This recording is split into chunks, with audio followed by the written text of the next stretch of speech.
Welcome everyone. This is the fourth in a series of CIT forums and the second in event of that series that focused specifically on teaching educational technology. And so today we have three presenters. Lynnell Thomas from American Studies, who's going to be sharing some of the things that she's been doing, particularly with discussion threads in Blackboard. We have Anna Maria behind. Yes. And Anna Maria is from environmental earth science. It's EOS. I always say ocean sciences. Ocean sciences. Yeah, all right. I'm still there for now. And she too has been using educational technology in interesting and creative ways. And our third presenter is going to be arriving a little bit later. Her name is Tracy Brown, and she teaches ESL students in the introductory courses, listening and speaking courses. And she has been using a number of, really integrating a number of different media and different applications in her teaching. So she's actually teaching at this moment, so she's joining us a little bit later. So I'm just going to turn this right over to Lynn now. So I was thinking, Ellie, I guess you came up with the title. Is that fair? Yeah, I think we came up with it at the CIT Advisory Board, actually, or a little subset of the plan. Well, there's something that I like about the title, Engaging Learners Through Technology, because it doesn't specify quite who the learners are. And for someone like me, I like the idea that it opens the possibility to include faculty as the learners who are being engaged as well.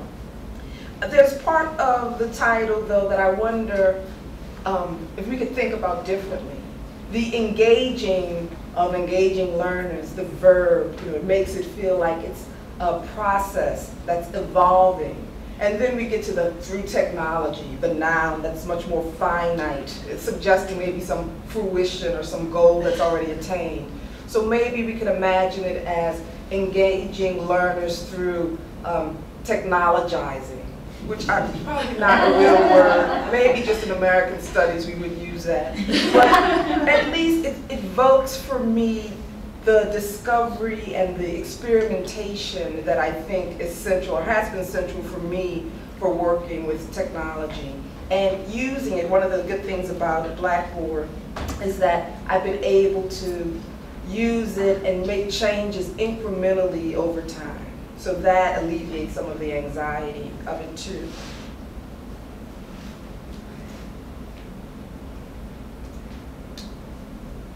Blackboard has three different discussion topics that are available. The threaded topic, the blog topic, and the journal topic. And I've used all three of these in different ways in my different courses.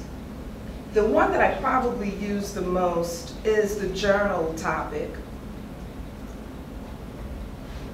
And I guess I should say about all three, there's some obvious practical advantages to using these online discussion tools. No lugging around papers, and I don't know if any of you like me that I'm always afraid that I'm going to lose one, or maybe I have lost one. I'm not going to admit that. But no overcrowded mailboxes. For those of you who've tried to use journals before, it alleviates that problem where students aren't able to write because you've collected them and then you have to grade them and hand them back before they can do something else. And it permits students to continue writing and submitting those assignments.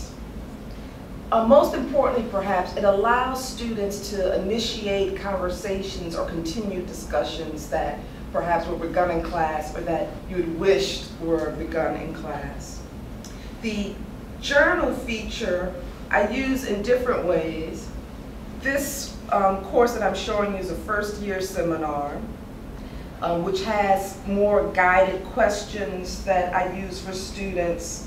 In other classes, I might use the journal feature as a weekly writing assignment so that students have a space in a more structured way to respond to one of the course readings or other course materials, photographs, or music to identify a main theme, to make connections between that reading and some of the other course materials. In this first journal entry for the first year seminar, it really also builds or anticipates an assignment that they will be doing throughout the course of the semester. So students are asked to list an individual that they're thinking about for an oral history project. So we start early on using the journal as a way to brainstorm ideas, to talk about specific questions that they might have and could ask. So this is something that we can develop over the course of the semester. One of the things that I noticed when I grade the journal entries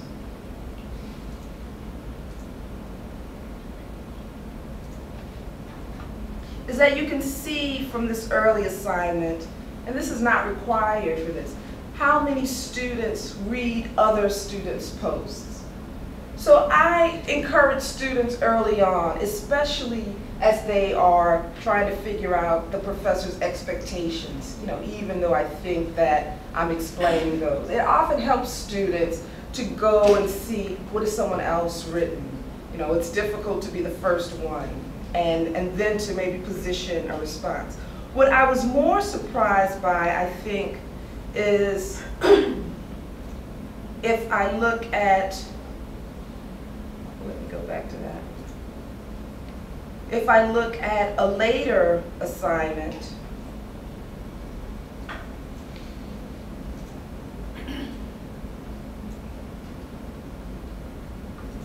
let's say a more recent one,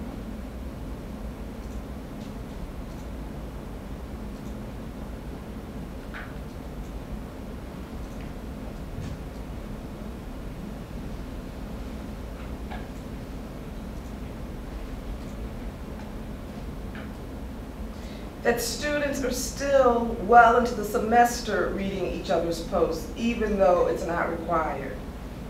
And some of them are reading a substantial number or all of the posts.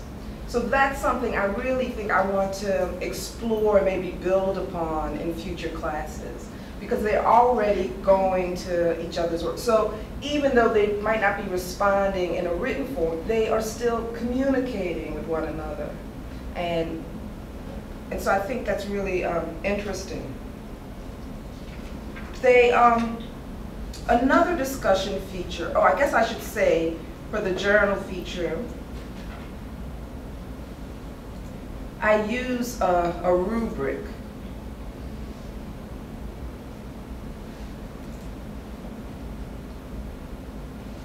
So that students can see how I'm assessing the assignment. They can get a 0 for not submitting at all.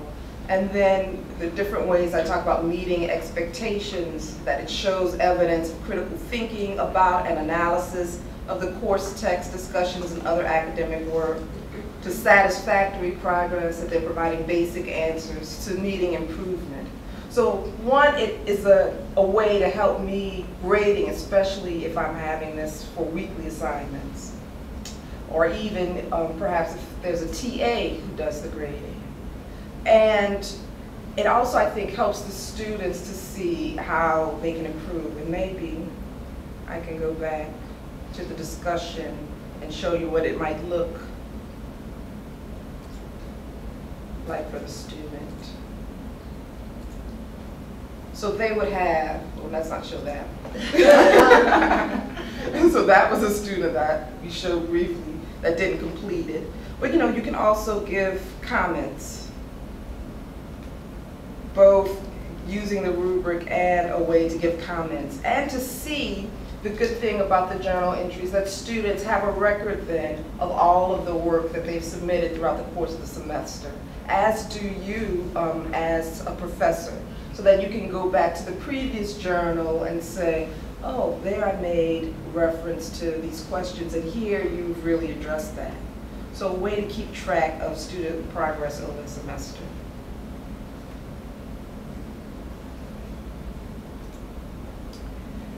The other feature that I've used is a blog.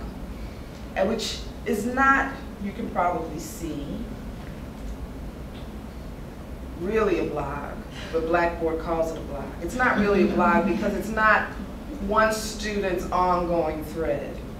But this, again, does provide a space for students to post work and respond to one another, and I use it for that. I have used the blog in a popular culture course, Black Popular Culture. It both provides, or not both, but it provides space for students to document their own findings in the course. It puts into practice some of the approaches to analyzing popular texts. You know, here's this popular media form. It allows them to be able to process complicated issues in an informal forum. So I use the blog in addition to the more structured academic analyses that I require in the course. And I think it allows students to see themselves participating in a meaningful way in their own educational process. And they have, through the blog, as I said, an ability to respond to one another. And let me choose another one. You can actually see some of the comments.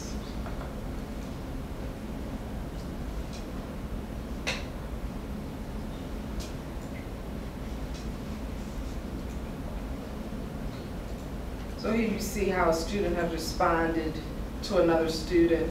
And I think when the site was live, you would be able to see more comments. You know, several students are responding in this case. One of the drawbacks with the blog feature has been an inability, so I'll go back to that screen. An inability for me as the instructor or the person with the design, what is that called, Eileen? The Instructional, the design tab. So the person who has control of that, I'm not able to change the comments or edit that. Students aren't able to go back and edit their comments when they're posted without deleting the whole thread. So that can pose a problem. And it requires us to be really mindful about clearly explaining what the expectations are for this type of forum. And again, for the blog, there's also a rubric that I use to assess how students are graded and depending on how they participate. And here I look at different, it's a little different from the other rubric. I'm looking at participation, analysis, and the connections they're able to make in the blog to some of the other course discussions and readings that we have done.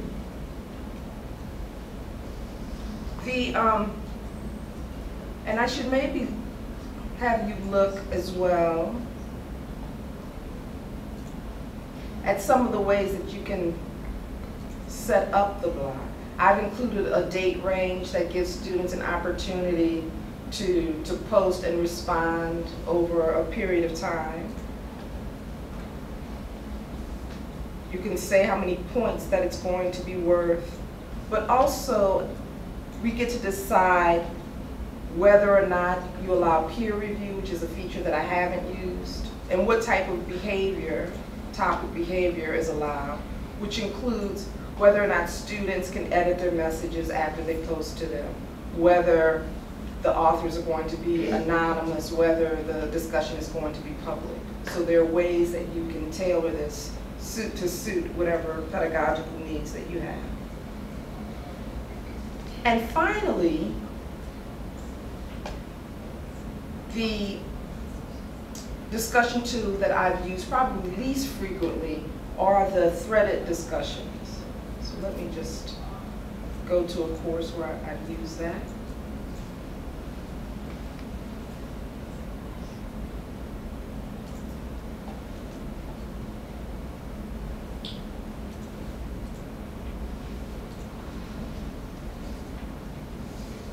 And the threaded discussions I've used in instances like a snow date or my own illness or attending a conference, maybe an unexpected reason or even planned when I know that I won't be able to be in class, but that, you know, it ensures that we don't have to lose an entire class, that there's still something that can occur. And I think, was it last year or earlier this year, I guess, that we had so many snow dates? And especially if a class meets just once a week, like my graduate seminar, that can be really difficult.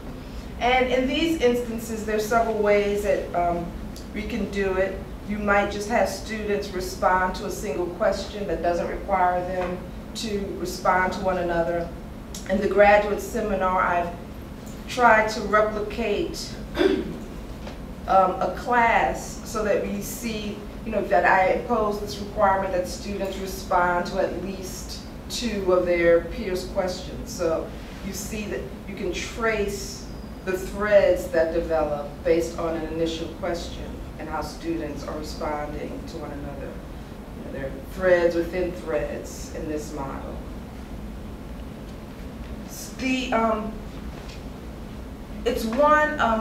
Provides an ability to have the course that doesn't have to be canceled, to allow students to have the discussion on their own time. And sometimes that's good. I don't know if you've had the experience of trying to lead a discussion when people aren't exactly responding. And sometimes it's not even the case that they haven't done the reading. That's sometimes the case. But sometimes it might take some time to reflect on some of the questions that you're asking. And this affords students the ability to think things through, to respond differently, to even change their ideas in the course of the discussion and back and forth. And you see in this case, a discussion went on for maybe about 3 days as students posted over a period of time. And it's not bound by the classroom, of course, in case there's a reason not to be in class.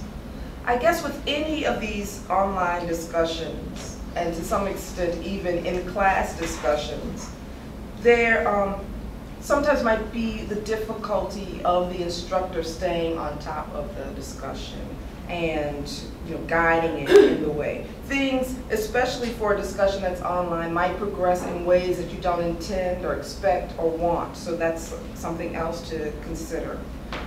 But there's also some ways that I use these to intervene in ways that I haven't been able to do just by accepting assignments not as frequently. Because if I see very early on for that first journal entry I showed you, for instance, that students don't quite understand the assignment, it's much better to intervene at that point than much later when the paper is due and I see that they've taken a wrong turn, you know, weeks ago, that there's no help for them at this point. The other thing about the classroom discussion that's outside of the classroom is that there's some things that it might make you appreciate more about being in class too. Some of the things that we maybe take for granted, that there are no nonverbal cues, that sometimes it's difficult to ascertain the tone of a discussion. So I've heard that. So these are other things I think to be mindful of and to consider as we continue to experiment and discover technology. And I guess I'll answer questions about specifics at the end if people have those. Yeah, we could take 1 or 2 questions about this right now. Does anybody want to ask a specific question about Lynnell's use? I do have a question myself, and of course, and that is your sense of students' engagement. I know you've been gradually implementing the discussion aspect of your online site, and have you had a sense of a difference in students' engagement or a sense of the ways in which having specifically this online, you know, discussion or blog or journal option has affected their engagement with the course overall? So yes and no. I don't think that I necessarily have found a direct correlation between the work they're doing outside of class and, you know, a more vibrant class discussion. Sometimes I'm very grateful, in fact, that I have these tools because there's stuff going on that I don't recognize in the class when I look at my students and they're avoiding eye contact. So to see that, oh, they really are making these connections and getting it. Now I have a tool that allows people to be able to participate in different ways. So it's another way of, you know, thinking about class discussion that does not necessarily rely on the same model of a few people speaking as proof that they know or don't what's going on in class. So I think I'm more grateful and can see the engagement in different ways. Now, can you talk about the process of evolution of your use of these tools in this course? You may be able to talk about that better than I, since I'm usually on the phone with her with some crisis. I guess the, I mean, I just started off really slowly and carefully. You experimented with I did experiment, and sometimes experimented maybe, you know, some of the things that I joke about, but out of necessity. You know, the snow date or the threat of missing a whole class just was like, well, what else can I do? So it wasn't, in some instances, something that was necessarily planned. In other instances, I've taken, you know, some of the educational technology workshops and really thought about how can I implement the blog. So it's been a mixture of both, you know, looking at a course for the Black popular culture, for instance. I did begin with journals. And then through the experience of that not quite working, you know, the old-fashioned journals or notebooks, between carrying them back and forth and losing the time for students, you know, it wasn't exactly how I'd imagined it. So, you know, both by things in the class, in the traditional model that didn't work, trying this, sometimes just serendipity. So I guess it's been different how I've implemented some of these different things. I mean, I was just curious, since you can trace how many students are responding to one another, do you have any sense of whether or not you can generalize about the kind of student that tends to read everybody, you know, a lot of other postings, versus those that don't read any, you know, I'd be curious to know if... I think, well, I haven't been able to generalize. Okay. I think that's one of the good surprises that you find, because I certainly, one, I'm never quite convinced that students are going to read. It just seems like that seems like more work and it's not required. So that when I say something is optional or it might be a good idea, I think that means students are like, okay, I don't have to do that. So I was really surprised to see not only are they doing it at the beginning when I might expect it, but that they continue to do that. And I can't tell, I mean, it's a wide variety of students.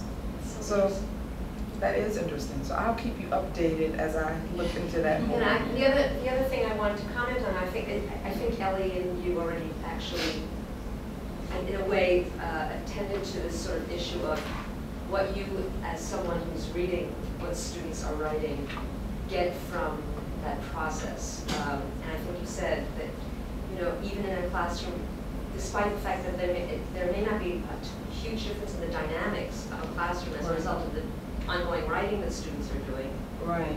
you're still, you no longer make assumptions about the fact that, oh, you know, resistant students aren't reading, they haven't been thinking about this, that you know that they are. And I think that's huge. That is. So maybe another way to think about that title that you were trying to translate which way is. I think I got the changing of titles from you. Yeah. Technology allows you to discover that you've got engaging students. As an adjective rather than any, you know. Right. Okay, great, thank you.